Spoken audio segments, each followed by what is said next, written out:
দৈনিক 200 কোটি টাকা।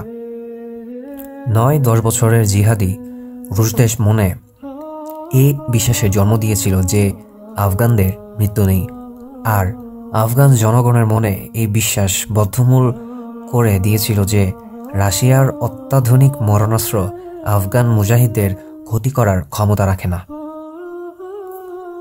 মুজাহিদদের মুখে শোনা অগণ্য অসংখ্য আজব ঘটনাবলী যখন সারা বিশ্বের মুসলিম অমুসলিম নির্বিশেষে সকল ফটোগ্রাফার, সাংবাদিক, পর্যবেক্ষক ও প্রতিবেদকদের চোখ ছানাবড়া করে দিয়েছে, গোটা বিশ্বের মানুষ বিশ্বাস করতে বাধ্য হয়েছে আফগান মুজাহিদদের রক্তের আখরে লেখা বিস্ময়কর, অবিশ্বাস্য, অলৌকিক সব ঘটনা প্রবাহ।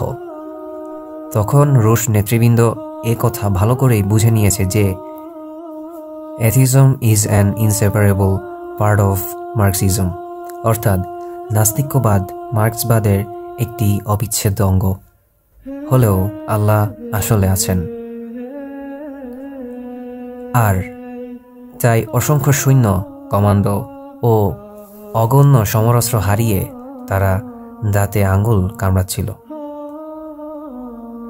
একজন কানাডীয় সাংবাদিকের ভাষায়, যুদ্ধে সবকিছুই এক একটা চরম বাস্তবতা, যার ব্যাখ্যা দিতে আমি অক্ষম। যুদ্ধে রাশিয়া প্রতিদিন 40 থেকে 60 মিলিয়ন ডলার ক্ষতিগ্রস্ত হচ্ছে। বাংলাদেশি মুদ্রায় এর পরিমাণ দাঁড়ায় 200 কোটি টাকারও বেশি। শ্রদ্ধেয় পাঠক, এবার আপনি দেখুন, 200 কোটি টাকা রোজ যদি রাশিয়ার ক্ষতি হয়, তবে 10 বছর যুদ্ধ চলার পর রাশিয়া সরকারের দেউলিয়া না হয়ে কি উপায় আছে? সময় থাকতে মনা হুঁশিয়ার। বাঘা আফগানদের পবিত্র দেশে নাস্তিক, খোদাদ্রোহী ও নাপাক কমিউনিস্টরা থাকতে পারবে না। এ কথা বুঝে আসার সাথে সাথেই সোভিয়েত ইউনিয়ন তার জাতশত্রু আমেরিকার সাথে হাত মিলিয়ে ফেলল। গর্বাচেভ রাইসা ওয়াশিংটনে, রিগেন ন্যান্সি মস্কোতে, মনে হয় যেন কত কালের বন্ধু তারা, কিন্তু ব্যাপার আরও জটিল। রুশ মার্কিন চক্র জানে যে তাদের উভয়ের আওতার বাইরে গিয়ে যদি কোনো একটা ইসলামী রাষ্ট্রের অভ্যুদয় ঘটে, তবে তাদের পরিণতিও ওই 1500 বছর আগের রোম ও পারস্যের মতোই হবে, যাদের সাম্রাজ্যবাদ আধিপত্যবাদের সৌধ ধূলিসাৎ করে দিয়েছিল মদিনার মরুচারী লোকেরা। সুতরাং সময় থাকতে মনা হুঁশিয়ার। দাবার শেষ চাল। রুশ নেতা মার্কিন নেতাকে বললেন আফগানিস্তানের ব্যাপারে একটা মধ্যপন্থা গ্রহণ করতে। সুতরাং আমেরিকা প্রস্তাব করল জহির শাহকে পুনরায় ক্ষমতায় বসিয়ে একটা ইসলামী সরকার প্রতিষ্ঠা করতে। এক্ষেত্রে রাশিয়ার শর্ত ছিল যে সাইয়াফ ও হিকমতিয়ারকে পদ থেকে সরাতে হবে এবং তাদের ইসলাম কায়েম করা যাবে না। তবে পৃথিবীর অন্যান্য মুসলিম দেশের মতো মার্কিন ইসলাম কায়েম হলে কোনো আপত্তি নেই। সুতরাং ইতালিতে বসবাসকারী বাদশাহ জহির শাহের সাথে আমেরিকার বোঝাপড়া শুরু হয়ে গেল। এক্ষেত্রে সিবগাতুল্লাহ মুজাদ্দিদি কিছুটা নমনীয় হয়ে পড়লেন। যুদ্ধ শেষে রুশ সৈন্য প্রত্যাহার করে আফগানিস্তানে জহির শাহকে ক্ষমতায় বসিয়ে আমেরিকান ইসলাম প্রতিষ্ঠার মাধ্যমে জাগ্রত জিহাদ পাগল আফগানিস্তানকে আবার ঘুম পাড়িয়ে দিতে দুই পরাশক্তির মধ্যকার সমঝোতা যখন পূর্ণতায় রূপ নিচ্ছে, তখনই ইতালির এক সাংবাদিক সম্মেলনে জহির শাহ বললেন, আফগানিস্তানের ক্ষমতা বুঝে নেওয়ার জন্যে মুজাহিদরা আমাকে আহ্বান জানিয়েছেন। আফগান মুজাহিদদের 7 দলীয় ঐক্যজোটের তৎকালীন চেয়ারম্যান মুজাহিদ সর্বাধিনায়ক মাওলানা সাইয়াফ তখন শাহের জবাবে একটা ঘোষণাপত্র ছেড়ে দিলেন। স্বাগতম বাদশাহ জহির, বিমানবন্দরেই নিহত হওয়ার শখ থাকলে দেশে আসুন। এরপর হতে আর জহির শাহের কোনো রা শব্দ শোনা যায়নি। রুশ মার্কিন নেতারা এরপর কাবুলের কমিউনিস্ট সরকারের মাধ্যমে মুজাহিদদের সাথে একটা আপোষ রফার চেষ্টা চালাতে থাকে। 1985 সালে বাবরাক কারমাল যে আপোষনামা তৈরি করে 1986 এর 30 ডিসেম্বর পিডিপির কেন্দ্রীয় কমিটির বৈঠকে এবং 1987-এর 3রা জানুয়ারি বিপ্লবী পরিষদের রিপোর্টে তার চূড়ান্ত রূপ দেয়া হয়। এরপর নজিবুল্লাহ সরকার সে আপোষ প্রস্তাবের রূপরেখা প্রকাশ করে। আপোষ করার জন্য কমিউনিস্ট সরকার নিম্নলিখিত প্রস্তাব দেয়: 1. যুদ্ধবিরতি, 2. ক্ষমতা ভাগাভাগি করা, 3. সাধারণ ক্ষমা ঘোষণা করা, 4. ইসলামের মর্যাদা পুনঃপ্রতিষ্ঠা ও 5. নতুন সংবিধান প্রণয়ন। জিহাদ শাহাদাত নয়তো বিজয়। মার খাওয়া আফগান জনগণ এখন বড় সজাগ হয়ে গিয়েছে। দুষ্ট লোকের মিষ্টি কথায় তারা এখন আর ভোলে না। যুদ্ধবিরতিতে না হয় কমিউনিস্টদের পরাণ বাঁচবে, কিন্তু ক্ষমতার ভাগাভাগি এটা কি করে সম্ভব? একদিকে আবু বকর, ওমর, আলী, খালেদ, সাদ, আমর বিন আসের সন্তানরা, আর অন্যদিকে মার্কস, লেনিন, এঞ্জেলস, স্টালিনের উত্তরসূরিরা। এমন আকাশ পাতাল বৈষম্যপূর্ণ দুটি শ্রেণী একই দেশে ক্ষমতায় গিয়ে কি করবে? তাই সাধারণ ক্ষমা সে তো এক বোকামি। কার অপরাধ কে ক্ষমা করে? কওমের দিন, ইমান, ইতিহাস, ঐতিহ্যের গাদ্দাররা করবে দেশপ্রেমিক লড়াকুদের সাধারণ ক্ষমা? মন্দ না। ইসলামের মর্যাদা পুনঃপ্রতিষ্ঠা করবে কমিউনিস্টরা, যারা 1 নম্বরে খোদার অস্তিত্বেই বিশ্বাস করে না, ধর্ম ও নৈতিকতাকে মনে করে জনগণের জন্য আফিম, মানবতাকে মনে করে অবদমন ও শোষণের হাতিয়ার। আফগানিস্তানে 800 মসজিদ শহীদ করে যারা মেহনতি মানুষের মুক্তি আনার স্বপ্ন দেখেছে, মানুষের অর্থনৈতিক মুক্তির লক্ষ্যে যারা কোরআন শরীফের উপর পায়খানা করেছে, নারী মুক্তির জন্য যারা পর্দানশীল সম্ভ্রান্ত মহিলাদের বিবস্ত্র করে কাবুলের রাজপথে মেশিনগান হাতে দৌড়িয়েছে, তারা করবে ইসলামের মর্যাদা পুনঃপ্রতিষ্ঠা। আফগানিস্তানের ইমাম ও আলেমদের গাড়ির সাথে বেঁধে যারা অসমতল পাহাড়ি রাস্তায় টানা হেঁচড়া করে সমাজতন্ত্র কায়েম করার স্বপ্ন বাস্তবায়ন করতে চেয়েছে, গ্রামে গ্রামে গিয়ে মুসলিম তরুণীদের গাছের সাথে বেঁধে পাশবিক নির্যাতন চালিয়ে আদমরা দিগম্বরী তরুণীদের গায়ে বেনোয়ার দিয়ে এঁকেছে রক্তের আলপনা, সেই কমিউনিস্টরা করবে ইসলামের মর্যাদা প্রতিষ্ঠা? ভালোই তো। আর নয়া সংবিধান, তার ক্ষমতা ভাগাভাগির মতোই সমস্যা, কারণ দুধ আর গরুর মূত্র এক পাত্রে রাখা যায় না, যেমন রাখা যায় না শরাব আর শরবত। তেমনি ইসলাম ও কমিউনিজম এক সংবিধানে থাকতে পারে না। সুতরাং আপোষ রফা আশার ঘুরে বালি। মুজাহিদরা আফগান সরকার তথা 2 পরাশক্তির সম্মিলিত আপোষ প্রস্তাব প্রত্যাখ্যান করে দিয়ে বলে দিলেন, জিহাদ শাহাদাত নয়তো বিজয়। ইসলাম ও কুফরের মধ্যে, আলো ও অন্ধকারের মধ্যে, দিন ও রাতের মধ্যে, মধু ও বিষের মধ্যে কোনো আপোষ নেই, হতে পারে না। সুতরাং আমাদের এবং আফগান সোভিয়েতের লাল ফৌজের মধ্যে মেশিনগান ও ক্লাসনিকোভি একমাত্র ফয়সালা। আফগানিস্তানের মুসলিম মাটি থেকে সর্বশেষ রুশ সৈন্যটি পর্যন্ত তাড়িয়ে এবং দেশি কমিউনিস্টদের আখেরি সদস্যটিকে পর্যন্ত কবর দিয়ে তবে মুজাহিদরা ক্ষান্ত হবে। এরপর জিহাদ ছড়িয়ে পড়বে সারাটা দুনিয়ায়। মধ্য এশিয়া, ইসলামী তুর্ক সাম্রাজ্য রুশ দখলমুক্ত করে এরপর লক্ষ্য হবে মস্কো। আল্লাহ পাকের পাগলা ফৌজের অগ্রাভিযান কে রুখে?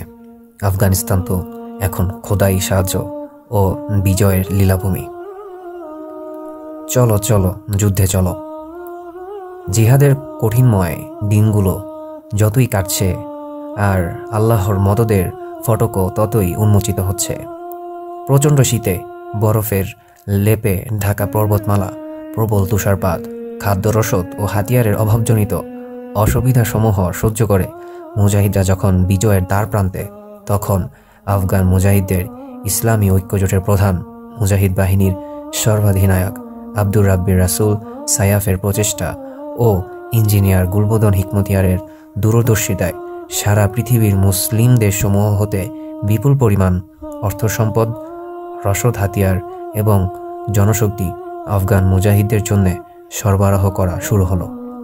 সৌদি সরকার আরব ও উপসাগরীয় দেশসমূহ এবং আফ্রিকার কতিপয় মুসলিম দেশ হতে সরকারি ও বেসরকারিভাবে আসতে লাগলো সাহায্য। অত্যাধুনিক অস্ত্র কেনা হলো আমেরিকা ছাড়াও অন্যান্য কটা ইউরোপীয় রাষ্ট্র থেকে। মুসলিম উলামা, বুদ্ধিজীবী, সাংবাদিক, লেখক, ডাক্তার, ইঞ্জিনিয়ার এবং অবসরপ্রাপ্ত সামরিক অফিসাররা প্রতিভার স্বাক্ষর রাখলেন ইসলামী জিহাদের বিশাল কর্মক্ষেত্রে। পাকিস্তান হতে মাদ্রাসার ছাত্র শিক্ষক এবং সর্বস্তরের ইসলামপ্রিয় মানুষ গিয়ে শরিক হলো জিহাদে। বাংলাদেশ, ভারত, বার্মা হতেও গেলেন অনেক ছাত্র যুবক জনতা। বাংলাদেশের বেশ কজন মাদ্রাসা ছাত্র হৃৎপিণ্ডের তপ্ত খুন ঢেলে দিয়ে সিক্ত করল আফগান রণাঙ্গনের পাথুরে জমিন। আল্লাহর আফগান হতে শেষ হায়নাটিকে পর্যন্ত তাড়ানোই এদের লক্ষ্য। আফগান রণাঙ্গনে বাংলাদেশি মুজাহিদদের তৎপরতা। আফগানিস্তানে সোভিয়েত ও দেশীয় কমিউনিস্ট বিরোধী লড়াইয়ে বাংলাদেশের প্রায় ৩,০০০ মুজাহিদ অংশ নিয়েছে বলে হারকাতুল জিহাদ বাংলাদেশ শাখার ভারপ্রাপ্ত আমির মুফতি শফিকুর রহমান জানান। আফগান জিহাদে শাহাদাতপ্রাপ্ত বাংলাদেশি মুজাহিদদের সংখ্যা ২৬।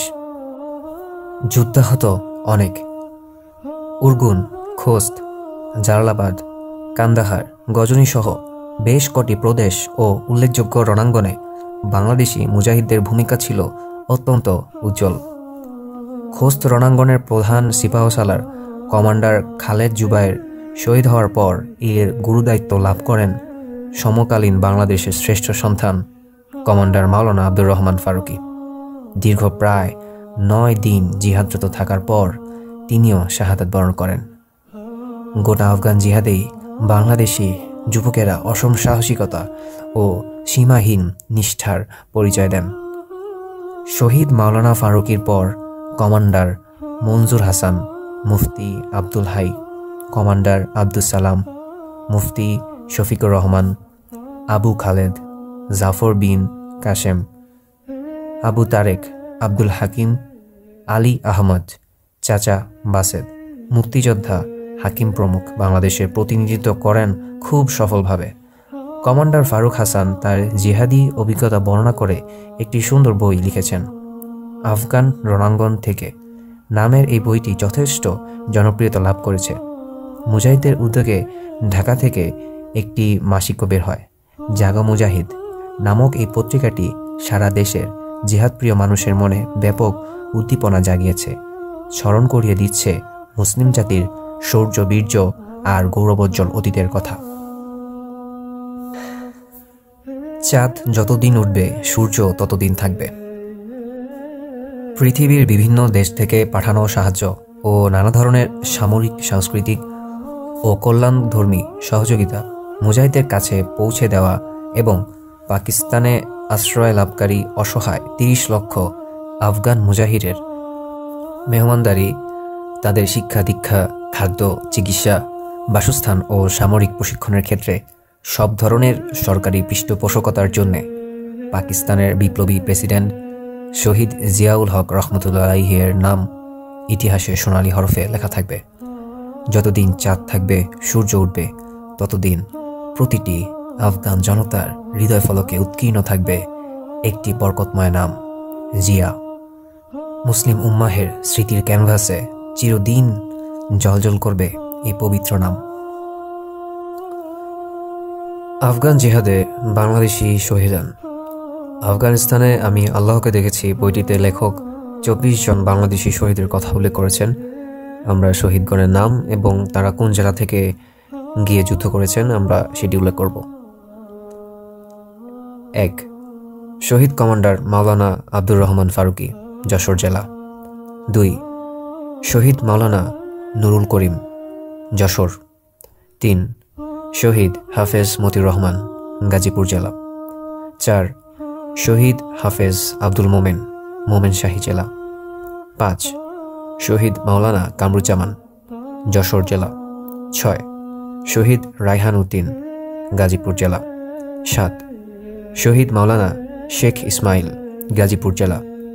৮. শহীদ মাওলানা আব্দুল মতিন, ফরিদপুর। 9.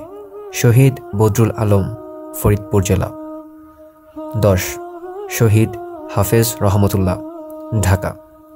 11. শহীদ মাওলানা আব্দুল হামিদ, ময়মনসিংহ জেলা। 12. শহীদ সাইফুল্লাহ, বরিশাল জেলা। 13. শহীদ মোশাররফ হোসাইন, কুমিল্লা জেলা। 14. শহীদ রবিউল্লাহ, ঢাকা জেলা।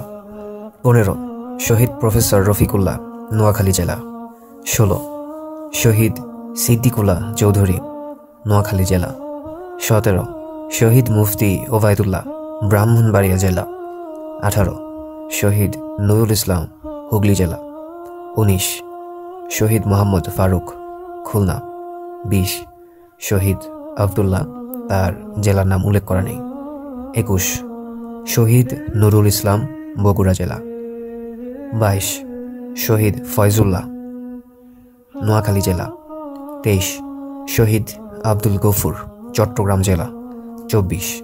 শহীদ মোহাম্মদ আলী, বরিশাল জেলা। উল্লেখিত শহীদগণের সকলেই 1984 সাল থেকে 1990 সালের মধ্যে শহীদ হয়েছিলেন। না বলা কথা। 1987 এক অশুভ লগ্নে পাক রাজধানী ইসলামাবাদের উজরা সামরিক ঘাঁটির অস্ত্রাগার বিস্ফোরিত হয়ে বহু সংখ্যক পাকিস্তানি নাগরিক প্রাণ হারায়। ইসলামাবাদ পিন্ডির বহু মানুষ হতাহত হয়, ক্ষতিগ্রস্ত হয় অসংখ্য বাড়িঘর। সারা পাকিস্তান জুড়ে ওঠে কিয়ামতের মাতম, কারণ উজরার বিরাট অঞ্চল জুড়ে মাটির তলায় রাখা মিসাইল, বোমা, রকেট সহ বিভিন্ন ঘুমন্ত মরণাস্ত্র হঠাৎ জেগে উঠলে এক ভয়াবহ পরিস্থিতির উদ্ভব ঘটে। কিন্তু পাকিস্তানের সেনাবাহিনী, সরকারি লোকজন এবং সর্বস্তরের তৌহিদি জনতা এই ঘটনাটি বেমালুম ভুলে যায়। উজরা দুর্ঘটনার কোনো তদন্ত বা হতাহতের কোনোরূপ ক্ষতিপূরণ নিয়ে পাকিস্তানের মানুষ সেদিন তেমন উচ্চবাচ্য বা গণ্ডগোল করেনি, কারণ তারা জানে যে উজরা অস্ত্রাগার ও মারণাস্ত্রের সম্ভার তাদের পড়োশি আফগান ভাইদের জন্যে। সারা পৃথিবীর উন্নত মানের অত্যাধুনিক অস্ত্র কিনে উজরা অঞ্চলের মাটির নিচে রাখা হয়, আর রাতের অন্ধকারে পিআইবি এর গোয়েন্দারা বেসামরিক ট্রাকে করে এসব অস্ত্র পৌঁছে দেয় পেশোয়ার সীমান্তের আফগান শরণার্থী শিবিরে। পাক সেনাবাহিনীকে এ কাজে ব্যবহার না করে কেন্দ্রীয় গোয়েন্দা সংস্থাকে দিয়ে এ কাজ করাতেন এই যুগের গাজী সালাউদ্দিন শহীদ জিয়াউল হক, আর গোটা ব্যাপারটা তদারকের দায়িত্বে থাকতেন মরহুম lieutenant general Akhtar Abdur Rahman. Moscow, Delhi ও কাবুলের যৌথ সন্ত্রাসবাদী তৎপরতাই ইসলামাবাদের উজরা অঞ্চলের মাটির তলায় ঘুমানো মরণাস্ত্রগুলো গর্জে উঠেছিল সেদিন। বিধ্বস্ত বিমান, অক্ষত কোরআন। 1988 শুরু হতেই যখন সোভিয়েত ইউনিয়ন পরাজিত হয়ে সৈন্য প্রত্যাহারের কথা তুলল, এ বিষয়ে অনুষ্ঠিত হল দুই পরাশক্তির মধ্যে বৈঠক, স্বাক্ষরিত হল জেনেভা চুক্তি। এসব কিছুকেই সন্দেহের চোখে দেখছিলেন মুজাহিদ নেতৃবৃন্দ, আর তাদের সাথে সাথে সন্দিহান ছিলেন মরহুম জিয়া। সুতরাং জিয়া ছিলেন মুজাহিদদের স্বার্থের ব্যাপারে অনমনীয়, আর তাই তাকে শুনতে হলো বহু ধমক, দেখতে হলো চোখ রাঙানি। মস্কো বলল, জিয়া বেশি বাড়াবাড়ি করো না। কাবুল বলল, জিয়া জেনেভা চুক্তি ভঙ্গ করছে। ভারত বলল, মুজাহিদদের বিজয় আমাদের জন্য বিরাট এক হুমকি। 15ই আগস্ট 1988 ভারতের স্বাধীনতা দিবস উপলক্ষে দিল্লি লালকেল্লায় আয়োজিত জাতীয় অনুষ্ঠানে রাজীব গান্ধী ধমক দিয়ে বললেন, আফগান প্রশ্নে পাকিস্তানের বাড়াবাড়ির দাঁত ভাঙা জবাব দেয়া হবে। এসব হিরিম তিরিম ধমক ধামকের কদিন পরেই পাকিস্তানের ইসলামপ্রিয় প্রেসিডেন্ট, মুসলিম বিশ্বের প্রভাবশালী ও নির্ভরযোগ্য নেতা মোহাম্মদ জিয়াউল হক 29 জন বড় বড় আর্মি অফিসার ও সরকারি কর্মকর্তা সহ ভারতের সীমান্তবর্তী এলাকা বাহওয়ালপুরের আকাশে শহীদ হলেন। বিমানে লুকিয়ে রাখা বোমা অথবা মাটি থেকে নিক্ষিপ্ত মিসাইলের আঘাতে অত্যন্ত শক্তিশালী ও ত্রুটিমুক্ত তার C-130 সামরিক বিমানটি চুরমার হয়ে জ্বলে পড়ে ছাই হয়ে যায়। কিন্তু প্রেসিডেন্ট জিয়ার কোরআন শরীফখানি থাকে সম্পূর্ণ অক্ষত। লেফটেন্যান্ট জেনারেল আখতার আব্দুর রহমানও এই বিমানে ছিলেন। জিয়াকে শেষ করে দিলেও জিহাদের আগুন নেভানো যাবে না। কোরআনের একজন সৈনিককে টুকরো টুকরো করে ফেললেও কোরআনকে মিটিয়ে দেওয়া যায় না।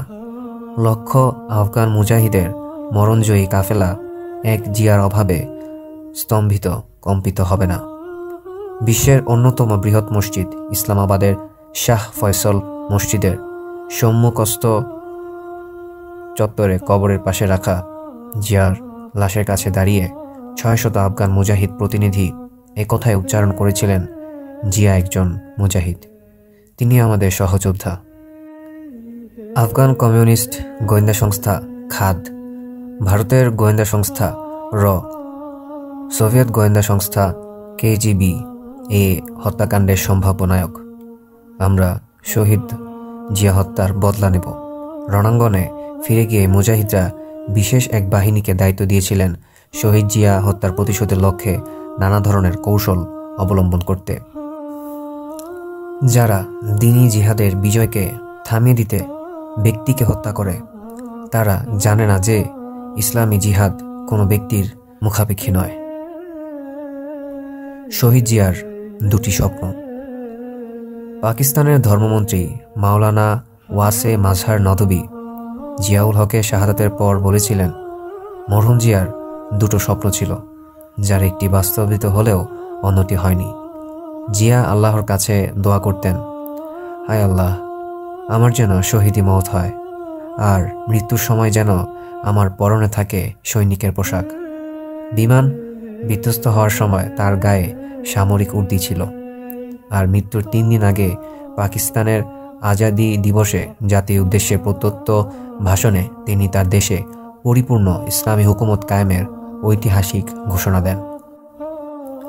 এছাড়া আফগান জিহাদের প্রতি অকুণ্ঠ সমর্থন দিতে থাকার কারণেই কাফের কমিউনিস্ট ও মুশরিকদের সম্মিলিত ষড়যন্ত্রে তিনি শহীদি জামাতে শামিল হন। অন্য যে স্বপ্নটি তার বাস্তবায়িত হয়নি সেটি হলো, তিনি বলতেন যে মুজাহিদদের আফগান থেকে যেদিন রাশিয়ান কমিউনিস্টদের শেষ সৈন্যটিও চলে যেতে বাধ্য হবে, যেদিন স্বদেশী কমিউনিস্টদের শেষ গাদ্দারটিও নিশ্চিহ্ন হয়ে যাবে, সেদিন আমি স্বাধীন আফগানিস্তানের রাজধানী কাবুলের জামে মসজিদে নামাজ আদায় করব।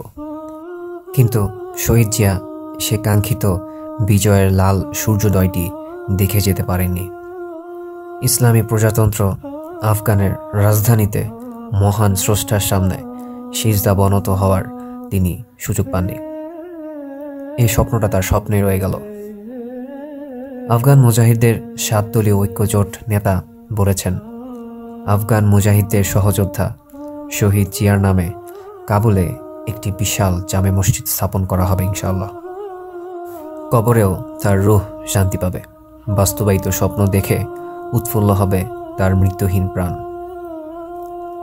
জিহাদের দেশে বাংলাদেশি উলামা ও বুদ্ধিজীবী। মার্চ 1988-তে বাংলাদেশের বিশিষ্ট উলামা ও মাশায়েখদের 10 সদস্যের একটি দল আফগানিস্তানে মুজাহিদদের দেখতে যান। তন্মধ্যে বেশ কজনের সাথে আমার আলাপ হয়েছে। তাদের চোখে দেখা অবস্থা ও জিহাদের মাটিতে পা দেওয়ার অনুভূতি সম্পর্কে তাদের 2-1টি উক্তি এখানে উল্লেখ করা সমীচীন মনে করি। বিশিষ্ট আলেম খ্যাতনামা ওয়াইজ মাওলানা হাবিবুল্লাহ মিসবাহ বলেন, সারা জীবন কোরআন কিতাবে পড়েছি জিহাদ জিহাদ জিহাদ, কিন্তু আফগানিস্তানে গিয়ে দেখেছি জিহাদ কি জিনিস। ইসলামের স্বর্ণযুগের চিত্র যেন এই আফগান মুজাহিদরা। পাহাড়ের গুহায় মাটির নিচে সেনানিবাসে দেখা যায় ইসলামের পূর্ণাঙ্গ রূপের পরিস্ফুটন। চলছে নামাজ, চলছে জিকির, দোয়া, তসবিহ, তালিম। একদিকে হাদিসের দরস, অন্যদিকে তাজকিয়া ও ইহসানের তালকিন। একদিকে আধুনিক শিক্ষা বিজ্ঞান সাহিত্যের আলোচনা, অন্যদিকে টা টা ড্রিম ঢিম ফায়ারের শব্দ। সামরিক ট্রেনিং। ঘরের একপাশে কেতাবের ভাণ্ডার, অন্যদিকে অস্ত্রের স্তূপ। জীবন্ত একটি ইসলামী সমাজ। ফরজ সুন্নত মুস্তাহাব ওয়ালা লোকজন যেন এক একটা অ্যাটম বোম। খ্যাতনামা আরবিবিদ, বিশিষ্ট শিক্ষা সংস্কারক, চট্টগ্রাম দারুল মারিফ আল ইসলামিয়ার প্রতিষ্ঠাতা পরিচালক আলহাজ মাওলানা মোহাম্মদ সুলতান জাওক বলেন, আরব যুবকেরা এখন তাদের গ্রীষ্মকালীন ভ্রমণে লন্ডন, প্যারিস বা ব্যাংকক, সিঙ্গাপুর না গিয়ে চলে আসেন মুসলিম উম্মাহর বসন্ত কানন আফগানে। সৌদি আরবের ধনকুবের পিতার মিলিয়নিয়ার সন্তান ওসামা বিন লাদেনকে দেখেছি মুজাহিদদের নিয়ে ব্যস্ত। এক ব্যক্তির সাথে কথা হলো, জিহাদে আসতে বাধা দেয় স্ত্রীকে তালাক দিয়ে চলে এসেছেন সাথে দুটো শিশুপুত্র নিয়ে। বাড়ি তার আরব দেশে। আফগান মুজাহিদদের ভবিষ্যৎ বংশধরদের শিক্ষার জন্য খোলা হয়েছে বহু সংখ্যক কিন্ডারগার্টেন স্কুল, কলেজ ও ক্যাডেট একাডেমি। মসজিদ, মাদ্রাসা, খানকা আর ক্যান্টনমেন্ট এখন একাকার হয়ে গেছে। একটি কিন্ডারগার্টেনে আমরা গেলাম।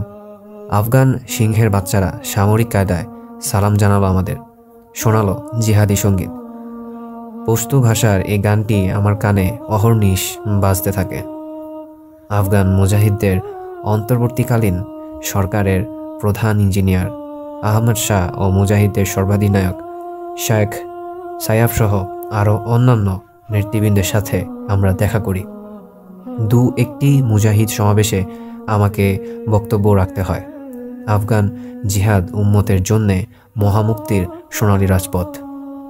হজরত মাওলানা জাওক সাহেব তার আফগান সফরের উপর একটি বই লিখেছেন, যা আরবি ও বাংলায় প্রকাশিত হয়েছে। রিহলাতি ইলা আরদিল জিহাদ নামক বইটি বিশ্ব মুসলিম মানুষে ইসলামী আন্দোলনের বিপ্লবী চেতনা জাগ্রত করবে বলে আমার ধারণা। হজরত মাওলানার বইটি বাংলায় তর্জমা করার দায়িত্ব আমাকে দেয়া হলে দেখে এলাম জিহাদ ভূমি নামে এর বাংলা সংস্করণ বের হয়। আমার অনুদিত এই বইয়ের একাংশ প্রিয় পাঠককে উপহার দেওয়ার লোভ সামলাতে পারছি না। আমার পরম শ্রদ্ধাভাজন শিক্ষক ও মুরব্বী মাওলানা সুলতান জাওক সাহেব মাদ্দা জিল্লুহর ভাষায়, আফগান রণক্ষেত্রে আমাদের সফর। 8ই রজব 1408 হিজরি মোতাবেক 26শে ফেব্রুয়ারি 1988 সালে আমি এবং আমার সফরসঙ্গী ঢাকার উদ্দেশ্যে চট্টগ্রাম ত্যাগ করি। ঢাকায় গিয়ে যখন পাক আফগান সফরের সাথীদের সাথে মিললাম, দেখি প্রতিনিধি দলে আমাকে রাখতে তাদের আগ্রহের অন্ত নেই। 27শে ফেব্রুয়ারি শনিবার সফরের দিন ঠিক হলেও বাংলাদেশ বিমানের অব্যবস্থাপনা ও গাফেলতির দরুন তারিখ পিছিয়ে গেল। অতঃপর 2রা মার্চ বুধবার সকাল 9টায় আমরা পাকিস্তানের উদ্দেশ্যে যাত্রা করলাম। করাচি আন্তর্জাতিক বিমানবন্দরে যখন আমাদের বিমানটি ল্যান্ড করলো তখন দুপুর 1টা, আর পাকিস্তানে তখন 12টা বেজেছে। বিমানের বাইরে আসতেই দেখতে পেলাম চারদিক আলো করা হাস্যোজ্জ্বল অনেকগুলো চেনা মুখ। পাকিস্তান প্রবাসী বাংলাদেশি আলেম ওলামা, ছাত্র যুবক, ওই দেশি পরিচিত জন ছাড়াও আমাদের আমন্ত্রণকারী হারকাতুল জিহাদের সদস্যরা এসেছেন প্রতিনিধি দলকে অভ্যর্থনা জানাতে। প্রায় 100 অভ্যর্থনাকারীর মাঝে রাশেদ, হারুন, সোলাইমান, আমার ছোট ভাই তাহের কাউসার ছাড়াও আরও বহু সংখ্যক ছাত্র ছিল।